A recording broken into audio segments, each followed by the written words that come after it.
woman who died after being poisoned with a nerve agent that also struck a former Russian spy in March must have handled the contaminated item, and tracking it down is key to police investigations, Britain's top counter-terrorism officer said. Dawn Sturgis, 44, died on Sunday just over a week after she was exposed to Novichok in southwestern England. A few miles from where Russian double agent Sergei Skripal and his daughter Yulia were attacked with the same poison.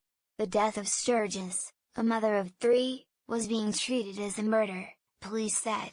This latest horrendous turn of events has only served to strengthen the resolve of our investigation team as we work to identify those responsible for this outrageous, reckless and barbaric act, counter-terrorism police chief Neil Bashu said. Bashu told reporters the priority was to determine how Sturgis and her partner, 45-year-old Charlie Rowley, who is critically ill, came across an item contaminated with Novichok, developed by the Soviet military during the Cold War. Britain and its allies blamed Russia for the attack in March on the Skripals, prompting the biggest Western expulsion of Russian diplomats since the Cold War. Moscow has rejected the accusations and has hit back by expelling Western diplomats.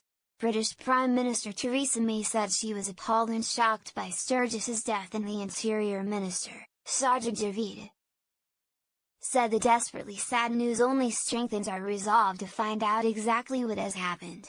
Javid, who is chairing a meeting of the government's emergency committee on Monday, has said there were no plans at this stage for further sanctions against Russia. The Skripals fell ill after the poison was applied to the ex-spy's front door in the city of Salisbury.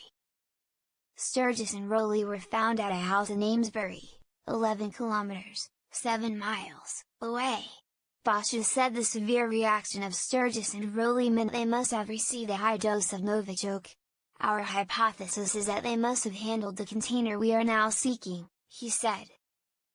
Our focus and priority at this time is to identify and locate any container that we believe may be the source of the contamination. The poisoning of the Skripals was the first known offensive use of such a chemical weapon in Europe since World War II. Russia has denied any involvement in the Skripal case and suggested the British security services carried out the attack to stoke anti-Moscow hysteria, an assertion London calls absurd. Fatal touch: Sturgis and Rowley fell ill on June 30. Medical workers initially suspected a drug overdose, but tests by the Portondown Military Research Center show they had been exposed to Novichok. Britain has notified the Global Chemical Weapons Watchdog, the Organization for the Prohibition of Chemical Weapons, OPCW. Sturgis died at Salisbury District Hospital, the same facility that nursed the critically ill Skripals. Yulia Skripal, Sergei's daughter, was in a coma for 20 days after she was attacked and was eventually discharged about 5 weeks after the poisoning. Her father was discharged on May 18. The staff here at Salisbury District Hospital worked tirelessly to save Dawn. They did everything they could, Christine Blanchard, medical director at the hospital said.